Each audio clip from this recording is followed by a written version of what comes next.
Profil Bupati Probolinggo Puput Tantrianasari dikabarkan tertangkap OTT KPK bersama suami.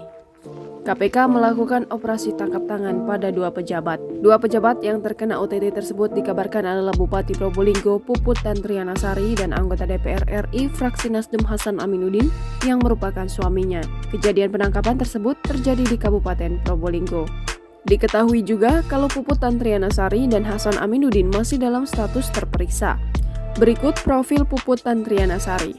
Hajah Puput Tantrianasari dilahirkan di Ponorogo, Jawa Timur 23 Mei 1983. Puput Tantrianasari menjabat sebagai Bupati Probolinggo, Jawa Timur dari tahun 2013 hingga tahun 2018. Saat itu, Puput Tantrianasari dilantik pada 20 Februari 2013. Tak hanya itu, Puput Tantrianasari adalah istri dari Bupati sebelumnya yaitu Hasan Aminuddin. Sosok Puput Tantrianasari juga disebut sebagai Bupati wanita termuda se-Indonesia. Usianya saat itu masih 29 tahun. Dalam ajang Pilkada Probolinggo, ia memperoleh suara terbanyak 250.892.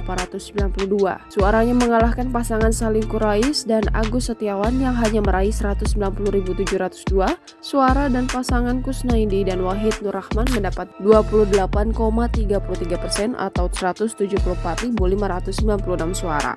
Berbagai penghargaan sudah diraihnya pada tahun 2013, 2014, dan 6 penghargaan tahun 2015, 9 penghargaan tahun 2016, dan 8 penghargaan di tahun 2017. Kemudian di tahun 2016, Tantrianasari mendapatkan 10 penghargaan sebagai Bupati Probolinggo di banyak bidang semua level. Opini wajar tanpa pengecualian dari BPKRI atas laporan keuangan pemerintahan daerah. Sebelum menjadi Bupati, Puput Tantrianasari pernah berpikir untuk bekerja penuh dari Senin hingga Jumat dan Sabtu Minggu untuk keluarga. Tetapi, rencana dari sang bupati ternyata gagal. Dikatakannya, kalau menjadi bupati hari 7 kali 24 jam tidak ada libur. Jangan lupa subscribe, share, komen, dan like ya!